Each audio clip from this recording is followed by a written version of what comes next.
Hello বন্ধুরা, আজ আপনাদের সাথে একটি গাছের পরিচয় করাবো। গাছটার নাম হচ্ছে জামালঘোটা। আপনারা নাম শুনেছেন জামালঘোটা, কিন্তু আপনারা চেনেন না। ঠিক আছে, এই গাছটার অনেক গুণাগুণ আপনাদের আজকে জানাচ্ছি।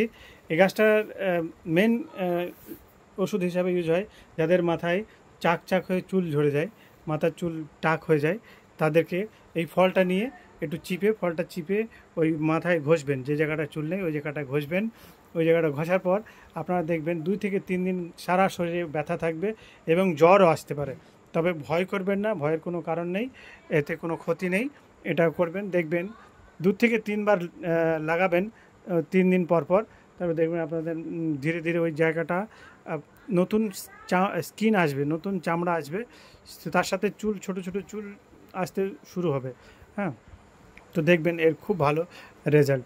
আর একটা কাজ হয়, এটা হচ্ছে এর ফলটা যখন শুকিয়ে যাবে তখন কালেক্ট করে রাখবেন এবং পাউডার করবেন, গুঁড়ো করে 1 চিমটি মতো গরম জলের সাথে খাবেন। যাদের কোষ্ঠকাঠিন্যের সমস্যা আছে, পায়খানা 1 দিন 2 দিন পর পর হয়, তাদের খাওয়াবেন গরম জলের সাথে, দেখবেন পেটটা পরিষ্কার হবে এবং পায়খানা হবে।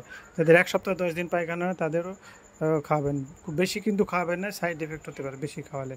ঠিক আছে, তো আপনারা ব্যবহার করবেন। গাছটা জুন জুলাইয়ে পাওয়া যায়, জুন জুলাই আগস্টে পাওয়া যায়। এখানে এখন খুব পাওয়া মুশকিল, কিছু কিছু জায়গায় পাবেন। তো কালেক্ট করে রাখবেন আর নিজে এগুলো ব্যবহার করবেন এবং আমাদের চ্যানেলটা সাবস্ক্রাইব করে রাখবেন।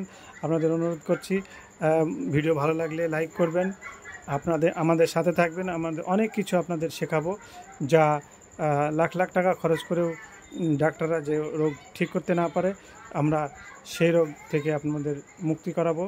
এবং অনেক ভালো থাকবেন, দীর্ঘায়ু থাকবেন। সবাইকে ভালো থাকার কামনা করি। ভালো থাকুন, সুস্থ থাকুন।